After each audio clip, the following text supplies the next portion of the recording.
Hello, I'm Laura Furiosi, divorced mother of 3, and I'm here with my mother, Lynette Galvin, with 35 years' experience in family law.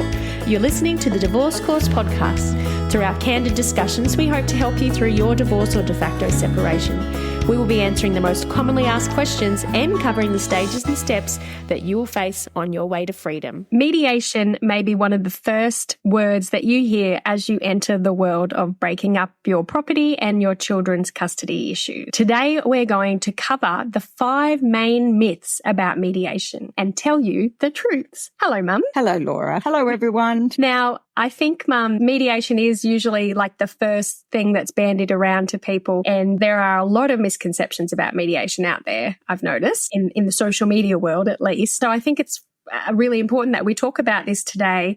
And, Mum, just so people understand where you're coming from, not only have you been a family lawyer for 35 years, you've also been a accredited, what do you call it? Nationally accredited mediator. Yep.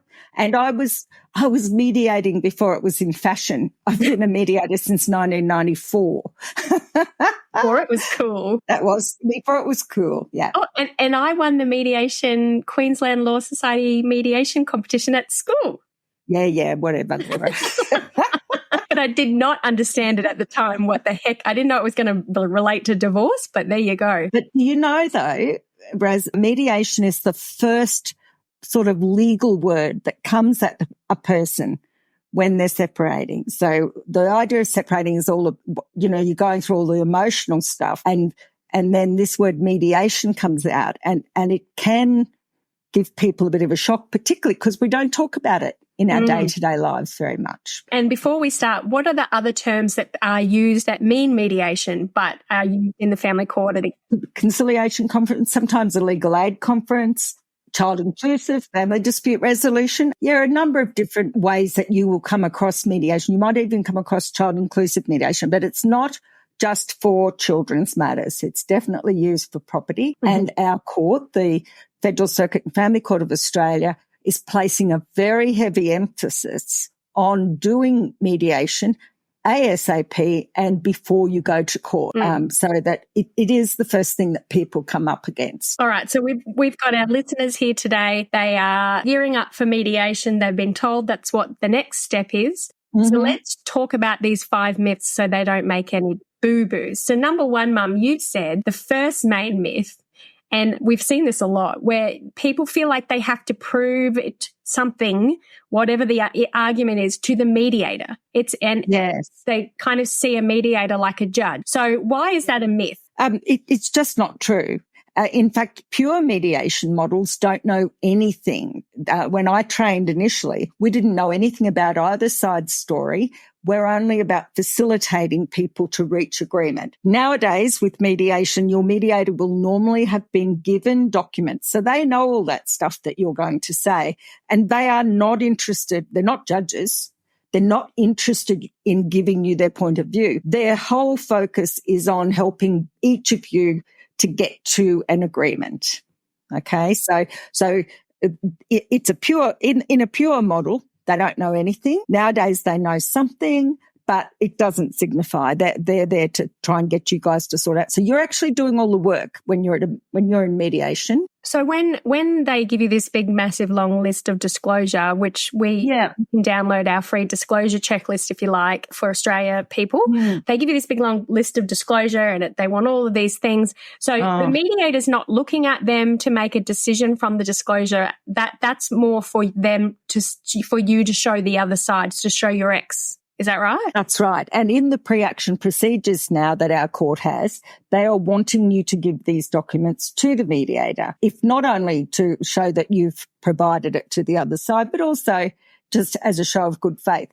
Often in a mediation in the past, where we didn't have all these formal steps that we had to take before mediation, you'd get halfway through the day and something would come up and you can't settle it because you don't know the answer to this question. Luckily, that's changed a lot with everything online, like, what's your super today? Oh, here. So it's all about making sure that the people are completely ready and there are no reasons for them to not have a sensible agreement or sensible discussion. So it's not to give it to the mediator so they're going to make a decision. And I think coming from a people pleaser, a recovering people pleaser as myself, oh yes, one of the things I felt when I went to one of my mediation was that I desperately didn't want to disappoint or upset or make my mediator think I'm a bad person or not like me. So that kind of attitude for any people pleasers out there, what you're saying, Mum, that myth that you don't have to prove anything to the mediator doesn't have to think you're amazing or like you. That's not what their role is. So don't make any decisions based on what the mediator will think of you. I know that sounds so ridiculous when I say it out loud. Say it out loud, Rose, but I understand it entirely, absolutely understand it. So what I say to my clients, I used to say to my clients is, you're paying this person, okay? And it can be quite a bit of money. You're paying this person. You're their customer. They are offering the service of helping you to bridge the gaps, you know, in whatever it is that you're trying to sort out. Okay. But yeah, look, honestly, if you are a person who's kind of does that, I'm a bit the same, I think. Guys, you have to be more businesslike. I reckon the people who are listening to us probably could be very businesslike if they need to. Mm-hmm. The mediator's just like an electrician. He or she just is there to do a job for you. Okay, so you've got to focus on what's important to you. If you think you're likely to buckle or be pressured, I don't think there's any harm in having a friend with you. They might not be able to go into the room if you ever get into the same room with your ex and the lawyers, whatever, but they should be able to stay with you as a support person outside in your separate room. Or if you're in a mediation, they should be able to leave the room but come back to support you. That might help you. You need that fierce friend maybe. Or if you think you're giving in, ring up somebody and say, go and see a psychologist beforehand. But okay, good. So the mediator is not like a judge. That's good to pack away in your little bag before you go off to mediation. Now, so there's some real doozies in these myths, but let's get to number 2 because I think this is an important one. And I do think people think this is true, that details matter. You're saying that in mediation, details mattering is a myth. Yep, they don't matter. They don't matter. As if you don't mind, they don't matter. Right. So when you have people in a mediation, and I did this, really upset because I left the jelly molds for this person and he just carried on like I'd taken all the important stuff and I never got my jelly molds back. So I wanted to say something like that to the person that was representing me at the time. And it was like, talk to the hand. That details don't matter. And this is your opportunity. Look, if you go to court, you're going to get into some details. Maybe not the Tupperware, but maybe the 2,000 they took out of the account when they left. Maybe that. But in a mediation, you know how you think, you know what hurts you and what's important to you. That's your benchmark. You leave that inside you and they have their own scenario, but we're really looking broad brush. So you might have a number in your head that you could settle at and be comfortable at, but only if X, Y, Z happens. But if you're going to do that, you'll find yourself getting bogged down. So what you need is to take a big, broad look at it, forget the details and just say, look, yes, he's got this or she's taken that and I'll never get it back again. But hey, I'm getting my money. I can move on. I don't have to go to trial or whatever. So it's very broad brush. No one's going through and looking at the details. Well, on the 7th of February, you said this in a text message. And on the 20th of March, you picked up the children 10 hours late. So all of that is 10 minutes. 10 minutes. 10 minutes late is a little... 10 hours might be relevant. Yeah. But also, too, like we always say, don't do furniture fights. It's all secondhand anyway now. Right. So basically, when you're talking about details, you're saying in a mediation, it's kind of getting your heads together, looking at the overview, broad scope, and trying your hardest to come up with an agreement and trying to just move past all the other crap because otherwise you're going to get stuck and not get to an ending. You will. And at the trial, some of the stuff that's really important to you is not going to be important either. So it's quite shocking sometimes when you say you're at 2 different figures, right? 120,000 for argument's sake versus 100,000, right? And your mediator might say, look, why don't you split the difference and do 110 $10,000 and we'll call it quits. And you might find that is quite shocking. It's easy for you to say you think you've just given away $10,000. But remember the mediator's looking at what costs you might be up for if you go all the way to trial and, months and months of uncertainty and stress. So they're quite big steps that you take to get to a settled agreement. And the test for a good agreement is that you both walk out feeling you didn't get the best you could get, but you can live with it. Yeah. And I think I think the saying that the details don't matter, there is a really good episode we've done in the past called Things That You Think Matter in Court But They Don't. And we've gone through a whole bunch of those because we do find a lot of people, they're like, and he did this and this and this is all going to make a difference. And we've had to say, no, the court doesn't actually care about that. So maybe go listen to that if you're really stuck in the details. When it comes to disclosure though, Mum, disclosure matters, yeah? Oh, yes, because it gives the disclosure is in accordance with the central practice direction. Yep. You must give this disclosure. If you don't, then they might cancel the mediation and blame you for it and you get hit with costs. So not giving disclosure is like the number one no-no. Okay. You must give disclosure and you should have their disclosure. Okay. But yes, so definitely. Number 3, one of the greatest myths in mediation is people think that their exes are going to act predictably based on what they've done in the past.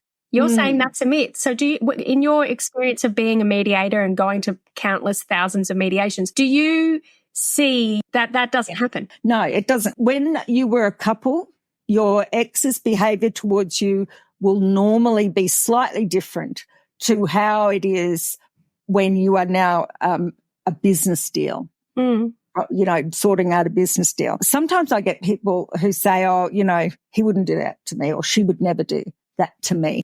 But actually they might. A better way of looking at it is how were they in business? How were they in dealings with, I don't know, air conditioning guys or Telstra or whatever? How were they? And if they were relentless and they wouldn't concede anything, you've probably stepped into the category of a phone company or a tradie for them and you will be treated. That's the only predictability I ever find in it, that how they treated people who they weren't in a relationship, that's how they're going to treat you because you're not in a relationship anymore. Do you find that they sometimes act differently because people are watching? There's a mediator in the room, so they may act nicer or more sensible? Yeah, I think sometimes they posture. I think sometimes people thinking they've got to convince the mediator might do all these, I'm a nice woman, I didn't do this, or, and all of that sort of fudging. But just watch, when it comes to signing off, they won't. Right. It's not what they say, it's what they do. Right. Okay. So you're walking into your mediation soon and you think, oh, well, look, I've known my ex, even though we've split up. I know there's no way he's going to ask for this, or there's no way my ex is going to say, I want 100% of the custody of the children, or I want 80% of the property. Don't walk in there and be surprised or shocked, because that's going to throw you right off your bat. Is that right? Yeah. Is that a tactic in mediation to throw them off? Yeah, maybe, although it's not as intense. It's like a tactic, I think, can be to hurt someone. Another thing that they say is, you're saying if you go in there and you think that they wouldn't do this, they wouldn't do that. Another thing people go in with is to say, oh, she knows me better than that. He knows I would never do that.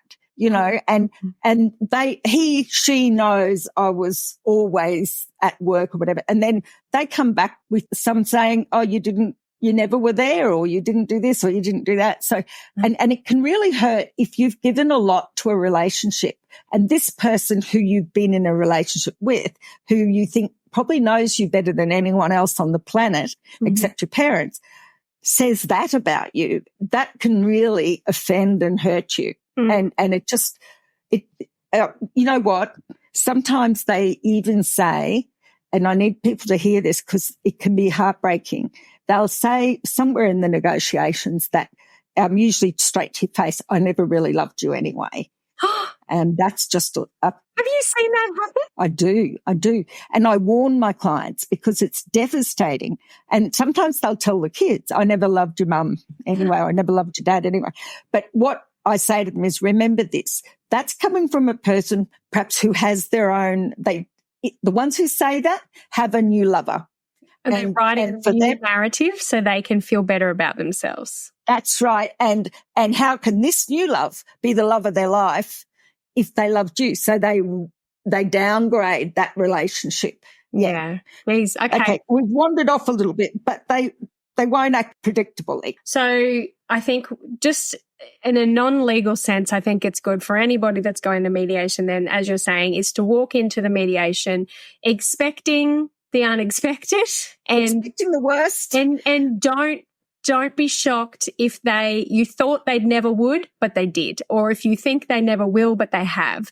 And if they say things about you that are outrageous, be prepared for that, because that you don't want to be off your game to mediate and use this valuable experience because they're throwing psychological barbs at you. All right, Mum. Yes. Number 4. This is interesting. Okay, so number 4 myth, that mediation is the first step. Now, I thought that mediation was the first step. So why is that a myth, Mum? You're invited to our free webinar. Whether you're stuck at the beginning of deciding to divorce or you're struggling to find your way through the legal jargon and fear of the unknown of the legal process, we are here to empower you to take control. Join us to learn what steps you can take, followed by a live Q&A where you get Lynn, my amazing mum, and family law accredited specialist to answer your questions. All you have to do is go to www.thedivorcecourse.com.au and click on Reserve My Seat. We'll see you there.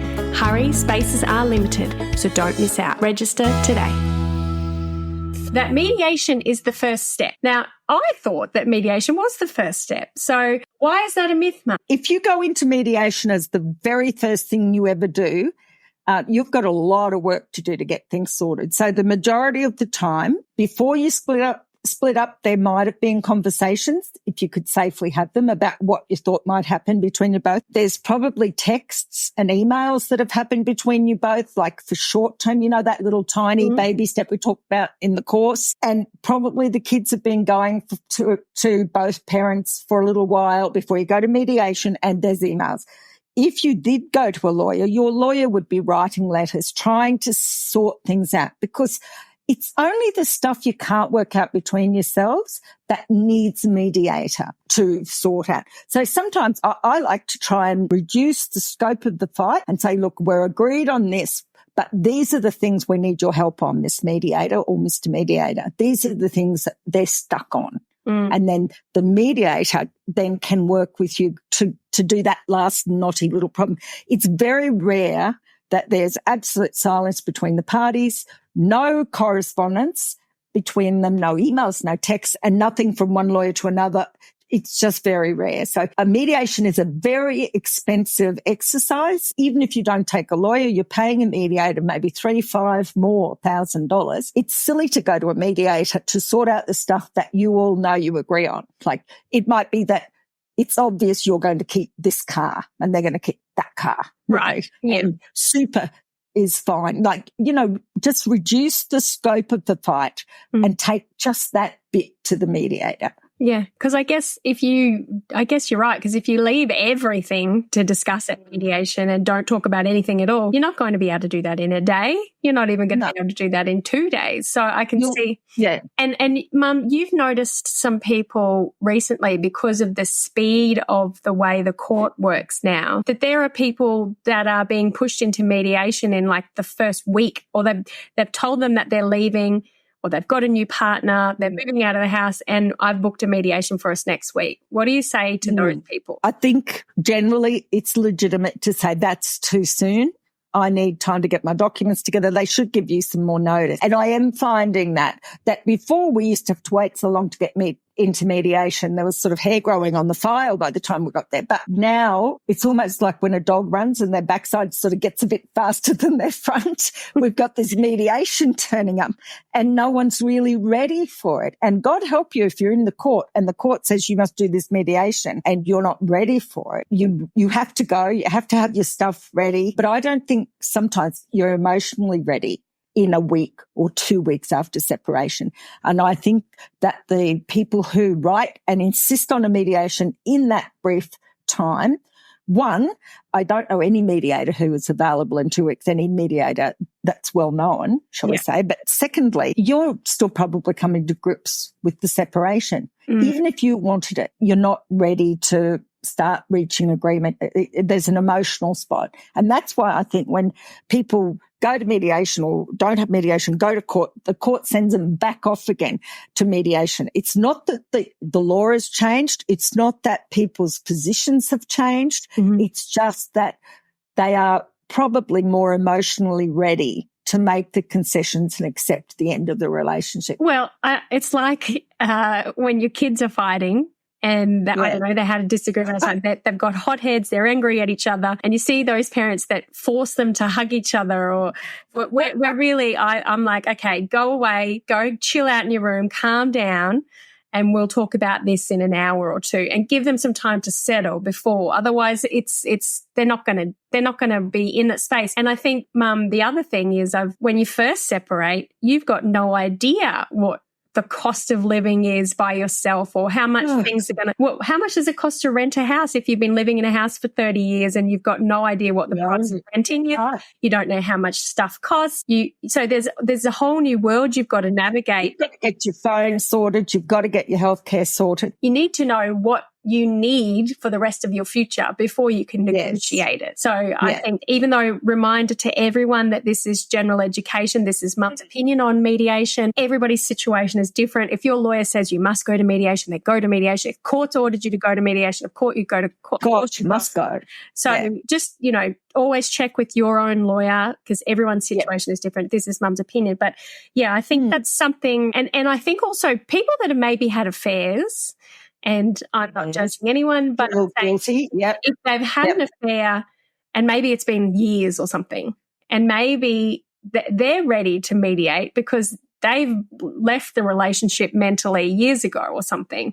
They're ready to sort it out. They're ready to organise it. Or if you've been in a really horrible relationship and you've been desperate to get out and you've just been waiting for a chance to get out, you might be ready to mediate. Left. Yeah, but the other person will not have had that time to get around to it. And guilt is a big thing, Laura. There are people who feel guilty for leaving, or if they've had an affair, or if the person's a really good manipulator and they make you feel terrible for breaking up the happy home, inverted commas, then people will give too much in a mediation. They're absolute pushovers in a mediation. And then later, as they get sort of more distance, I guess, emotional distance, then they're kicking themselves. So there's that balance, isn't there? And I'm going to add one more in there. Not guilt, but just desperate to get away from, to end it, to close the book. I know of a lot of people who've written in and said, I was just desperate to get it done and get him away or get her out of my life. I agreed to whatever, and now is there any way I can undo it? So right at that early stages, you might be just desperate to get away, to get off, to get out of their midst. Don't make the mistake of not thinking about it really, really hard before. And then in a couple of weeks or months, realizing, I should have maybe stuck it out a little bit longer to get what I actually deserved. Yeah, that's that kind of peace at any price thoughts that people have, that they just want to. And honestly, I'm sure there are people who are prepared. They know they can start again. They know that they can't separate from this person easily, and getting their 100% share. And people do. They make either a commercial decision and saying, look, but I'll save this money on lawyers or whatever. I'll just sort it out. And then I can buy a house and save all that rent. They make a commercial decision, and also they make an emotional decision to prevent the uncertainty and the delay of a trial and the expense of a trial. And also like you say, if you've got someone who your ex is someone who is harassing you and bullying you into doing something, you just give in, because the most important thing on your mind is to get this person out of your face. So, and look, that's legitimate sometimes, as long as you run a ruler over it, talk it over with your lawyer. There's a little bit of protection with the court, because the court won't usually make an order in property unless they won't make an order unless they can say that it's just and equitable, right? To make that order. So they they'll run a ruler over, and I see registrars reject orders all the time. So this doesn't seem to be enough, or this is too low. It seems to be too low for one person, particularly if you've got someone very experienced as a lawyer on one side and maybe a self-represented person on the other. But you shouldn't count on that, because the registrar might take it through and stamp it off, and then you've got your orders. Sometimes the lawyers know, or you'll be told, that your agreement that you want to make is never going to cut the mustard in court. The registrar's never going to say that's reasonable. And so you might be getting too much, or you might be getting not enough. And then you might have to go to doing a financial agreement between you both. Yeah, so that's a separate thing, and that never gets checked in court. Yeah, so be careful with that as well, because you don't want to be tricked into doing one of those. Okay, so let's get a little bit sidetracked. Now, the last one, Mum, number 5. This is interesting as well, and this trips up a lot of people. I do think this trips up a lot of people, and can be really frustrating. So the myth is that if you say anything or agree to anything verbally in mediation, it can be taken down and used against you in a court of law. That's a myth. Yeah, it is. Yeah. I used that taken down and used against you in a court of law from watching too many crime shows, police shows. In the mediation, you're kind of like in a bubble of confidentiality.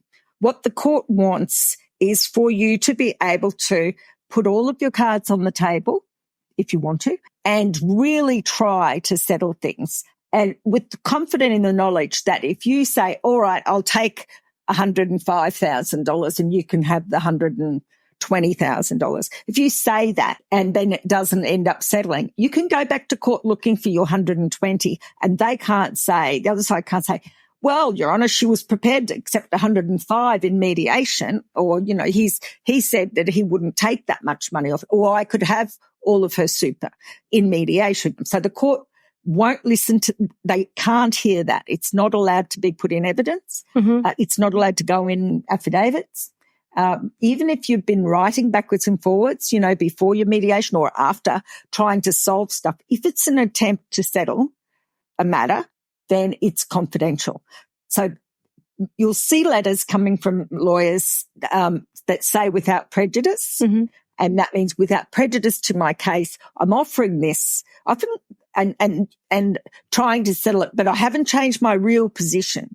So I always think of it like a duck on a lake, right? Yeah. And moving to, say they're swimming towards the other side. It looks very smooth and you're heading towards a trial. Underneath, the legs are going like crazy, and underneath is where your mediation happens and your negotiations happen, and they never interrupt that progress to trial, and they can't be used against you. So sometimes I won't reveal in a mediation if there's something, a tactic or a proposal or something that is not ready to be made. We might not say that in a mediation, but you should make your best efforts at the mediation without without worrying that it's going to be held up in court. So, and I'll get onto that. So in the past, we've talked about negotiating with the unnegotiable. Was that it? Negotiating? Convincing the unconvincible, and can you really mediate with a narcissist? So 2 other episodes we've done that you should listen to if you're interested in those for mediation. But in that you say, look, like you've just mentioned about the strategy, if you don't finalize the mediation, if you don't get a settlement, the bonus of it is you can usually tell what their dirt or argument or is going to be based on what they're saying in the mediation. So what you're saying is sometimes it's a good idea to hold back a bit on those things if you think. Well, yeah. I mean, depending on what your lawyer says. Depending what your lawyer thinks. It's tricky to hold back. Don't hold back anything about you, but you might not let them know you know something about them. You know what I mean? Yeah. So to trial, but see a lawyer about that. That's general education. Absolutely. So, what the big myth that I've seen with this kind of myth, Mum, is so people go in, they come up with an agreement, but they walk out, they don't sign anything, but then they think that they've got an agreement. But what you're saying is they don't, and that agreement can't be said to the judge. But we agreed in mediation that I would get them the child 50% of the time. Well, So you've got to be careful with this, because what the law is at the moment is that a document that comes as a result of mediation can be tendered to the court. Oh. That's what was decided, and it's been produced, particularly if it's signed. But in the middle of negotiations, if you don't settle anything, it can't. Right. So remember, we talked about in the mediation, sometimes people will argue all day till they're blue in the face, particularly if you haven't had much correspondence before. And then at the end of the day, nothing gets written down, So you can't talk about what you said in that during the day. Right. Sometimes when you're negotiating with someone who's not going to do it in good faith, you may get up on the board. We used to write it on a whiteboard, the things that we can agree on. Yeah. Usually the first thing was, today's Wednesday, we'll agree on that. Yeah. And then work it down. But now, because of computers and the ability now for a lawyer to produce solid consent orders while you're sitting there, particularly if it's nearly 6 o'clock, 7 o'clock at night, my policy is don't sign anything that quickly. If it's taken you that long to get to a conclusion, you need to sleep on it overnight. Now, that's not popular with a lot of mediators, because they get notches on their belt for how many they've successfully negotiated. But I want any of our listeners, particularly if you're going without a lawyer, to don't be pressured into signing anything, because that can be shown to the other side, to the court in the end. Okay? Okay. So, yeah. The big scary reminders that number one, that you don't have to prove anything to the mediator. It's to the other side that you need to prove. Number two, details don't really matter. The finer details about who had the Tupperware or who took that chair, they're not going to matter. The mediator is going to try and do a broad brush, look at the big percentages and the numbers. Number three myth is that your ex is going to act predictably, and don't count on that. Embrace yourself for the emotional roller coaster that you're going to go through, whether you like them or not. Number four, mediation is the first step. That's a myth. It's not. It should be letters, text, emails, and negotiating the little stuff, and go to mediation for what you're stuck on. And even if you've got a mediation date set, don't let that stop you trying to resolve it in the meantime. Yeah. Or at least clear the decks on some of the little stuff. Yeah. And that's a good point, Mum. And number five, that if you say something in mediation, it can be taken down and used in the court of law. So it's confidential unless it's been written down as a document and signed. So in saying that, Mum, I do get a lot of people asking, we should just do a whole episode on this. If you're going in and you've got property and kids to deal with, I can't even wrap my head around how people can manage to do that. How do you, and I guess that's a good reason why you should start whittling down the issues before you even get to mediation, so that you've only got a few things to deal with. But how do you decide whether to do kids or property first? Well, I mean, first of all, the person who's mediating a children's dispute has to be an accredited family dispute resolution practitioner, accredited by the Attorney General. So that'll narrow down your list of mediators. I know that this is not a popular view amongst social worker mediators, but hey, what the heck? Oh, no, I'm going to piss more people. I don't think you should go to a non-lawyer to negotiate your property. Right. I think you should go to someone who knows the law and is experienced in family law to do your property matters. Right. Okay. And so that follows then that if you've got property and children, you either have two mediations, right? One with a family dispute resolution provider about the kids, and then you do one which is just property. Or if you put them all together, like you say, Laura, clear the decks on them. Now, here's the thing. Who has the children, the outcome of who has the children more than the other than the other person, can impact your property settlement, right? So if you're 50-50, it might not. But if you're having the children, I don't know, 10 nights out of 14 and she's having them only 4 nights out of 14, you would get a bigger share of the property pool, usually. Because of that, because that's one of the factors. So if you do kids first, you risk shooting for property. Maybe. No. I think if you do kids first, then everybody knows how that's going to pan out. True. And then you can do the property. But you and want also to there's sort out first because you want to know what's what with them so they're better. I can see that. Yeah. And you'll find mostly the mediators will want to do the children's matters first. Okay. Because they tend to be the most emotional thing. Tend to be. Yeah. They would be. So look, there are plenty of mediation episodes we have done. We've gone into the nitty-gritty of what they are. We've also got our course that's opening up for registration and membership where we talk you through how to prep for it and what to do in it based on the 4 personality types, which we haven't gone into today at all, Mum. True, we haven't. But if you're interested in that, go and jump on our website, www.thedivorcecourse.com.au. And then we are closing doors in a couple of weeks, so don't miss out on that. But Mum, I think it's called, Laura, isn't it mediation, your mediation mindset? Mediation mindset is, yes, module number 5 or 6, I think. Now, Mum, we have not done a review for a little while because we keep okay. And we've been getting some amazing reviews, and I know you love listening to these. And I do. I love giving away a free call to someone so they can talk to you. So if this is you who has written this review, you can contact us at thedivorcecourspodcast@gmail.com and we will send you a link so you can chat to Mum for 30 minutes like some of our Platinum members do when they are going through their dramas and journeys. I'm going to read this one to you, Mum. I love this one. Okay. This is called, they titled it Divorce Course Podcast. I've listened to every episode now. That's amazing because there's 135. It's helped me with my fear, anxiety and self-worth. I've gone from a pushover to a don't mess with me just by listening to your shows. Thank you for helping me be brave and stand up for what's fair. And that was written by Sam VB via Apple Podcasts on the 25th of the 1st. So Sam, if that is your name or your nickname, thank you for your review. Thank you everyone for your amazing reviews. They're beautifully. Mum, I will read the rest of you off air. If you would like the opportunity to chat with Mum for 30 minutes, all we need you to do is write a review. Doesn't even have to be 5 stars. That would be good. Because the more reviews we get, the more people we can reach and the more people we can help get that don't mess with me and brave attitude.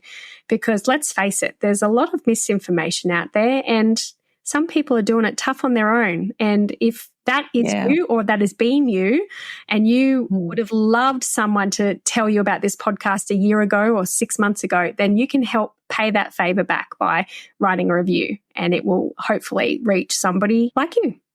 Who needs it. Yeah. Mum, thank you for your time again. If you are going through mediation anytime soon, guys, we wish you the best of luck. Go and listen to the other episodes. If you can't find them all, shoot us an email at thedivorcecourspodcast@gmail.com. I will send you a little list that you can read to get ready, listen to get ready. Of course, go and see your lawyer. Don't take any of this as legal advice. It's all general education. Wishing you all the best, everyone, and thank you, Mum, for your time. No worries, darling. Bye, Rosie. Bye, everyone. If you found this podcast helpful, we'd love it if you could rate, review and subscribe. By doing so, you are spreading the word to help someone else just like you. Lynn would like to remind you that this podcast is general advice only and you should always get legal advice in relation to your particular situation. And remember that the Australian laws may have changed since recording.